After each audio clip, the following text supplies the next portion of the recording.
Welcome back to Forasen Education. This is Zed. Today we're going to be talking about another stock that received some attention on my Twitter account and I've received a good amount of requests for. So this one here is called Farmmi. I did cover Farmmi before, or as the ticker goes, FAMI. But today we're going to give a quick overview on the recent updates as well as technical analysis. And in case if you've never heard about them, their company is a leading agricultural, e-commerce, and technology enterprise which aims to build a global trading platform for agricultural products. Farmmi manages an industry chain of internet marketing for agricultural products with agricultural technology research and development, family farm development, and product processing. Their products is sustainable, organic, and green agricultural products and healthy foods. The company was actually founded in 2003 and headquarters in China, Beijing, and on 16th of February 2018, the company went public. Now, there's a good amount of news that it did have before. Now, the last one, it hasn't been really reporting news since 2 weeks ago. And the last one was actually talking about a meeting that's going to be held on December 20th, 2021 at 10 a.m. Beijing time. I'm not sure exactly what that translates on Eastern Standard Time. But basically, there are two votes to be really mainly voted on. First is increasing the authorized share capital proposal, and this basically here to increase the authorized share capital from 600,000 US dollars to around, or divided into 600 million ordinary shares to around 6 million ordinary capital shares divided into 6 billion ordinary shares of par value of around the same thing by the creation of around 5.4 billion, yep, I got that right, new ordinary share of par value of 0.001. So basically, in terms of this first one here, that might be a little bit of a danger sign that they do want to dilute their number of shares significantly, going from around 600 million to around 6 billion. They're trying to get the size of their current shares to around 10 times as much. So that is still quite significant. It might be a red flag for some.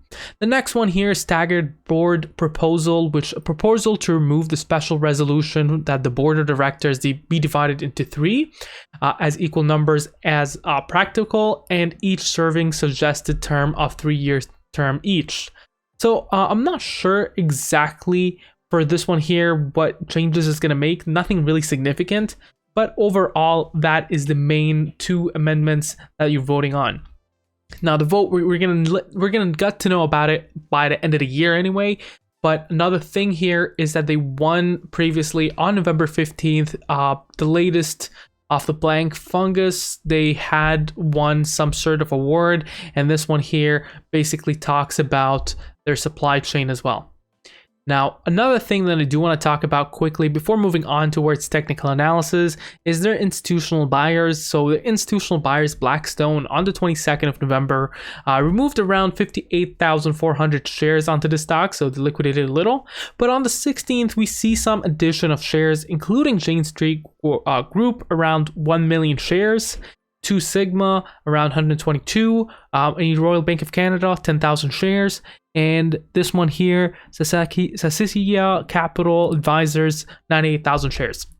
So you get to see, but back on the 15th and before, it's a little bit mixed. You get to see a bit of red, which means disposition of some shares or fully liquidating their shares, and green meaning opening new shares or new positions for this company. But definitely institutional buyers seem to have piqued some interest in November for this one. In terms of short shares availability, there's around 10 million shares at a short borrow fee of 3%. Around 50% of the volume every day is traded on the short side. But overall, short selling is not significant, as you get to see the short interest as a percentage of the float is around only 3.52%. So it's not significant. The company itself on the price over sales is undervalued compared to the SP 500, and the price over book is 0.18. But the main thing about Chinese stocks such as FAMI is the high dilution rate, and as well the control of the Chinese government for these stocks in general, which this company also put a warning. I do remember I actually put a video on it, I think 3 or 4 videos ago. But this stock here is looking to perhaps dilute. This might be a warning sign, and that could be as well a bit of a discussion that you can mention down in the comments below. What do you think? Is there going to be a dilution risk here or not? But before moving on forward, if you would like to see more contents like this, don't forget to drop the like button, subscribe, and notifications on for this channel, and let's move on now towards technical analysis. Now, from a technical analysis perspective, FAMI itself doesn't see much action other than a few things. First off, moving averages aren't really looking good. The price point is below all moving averages. That on itself is a little bit of a dangerous sign in my own opinion. The next thing is the average directional index. The average directional index here is seen to be somewhere neither overbought or oversold in that level. I mean in terms of volumes in general, in terms of relative of the previous days. But you're not seeing any kind of action. There's neither positive or bullish. It's more sloppy on the sideways. Now, willing percent R, which is you're able to kind of give a more of an overview on the overbought or oversold that I mentioned earlier. In terms of willing percent R, it's very similar to relative strength index or RSI, and it's currently shown to be oversold. Now, in terms of the MACD, this is showing a bit of a strong negative trend. Peaked around the 22nd, 21st of November. It has a chance of a reversal, but momentum is currently negative and it doesn't see much of a pulse. Things have really died out here. Now, in terms of stochastic fast and stochastic slow, you're able to see they're both on the bottom. That might be a bit of a dangerous sign here, but also might actually tell you that be careful where the next support is. And if you're close to the bottom, this might be a good time to buy. Now, on the moving average bands, you're able to see they're all dipping downwards. 33 cents on the top currently and 27 on the bottom. That's still a dangerous sign, and this stock is showing more of a significant, more of downwards volume in general.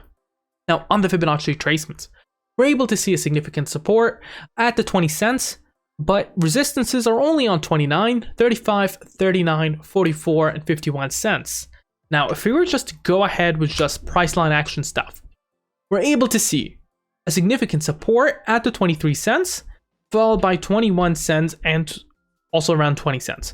Resistances, 25 cents, and then up to 27, jumps quite a bit to 30, and then up to 33, 36, going upwards to 38, 41, and then 43, and then 45, and then up to 49. Comes to the question to Ed, what do you think is going to happen here?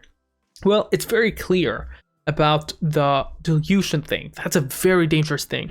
They're going to raise their capital by around 10 times.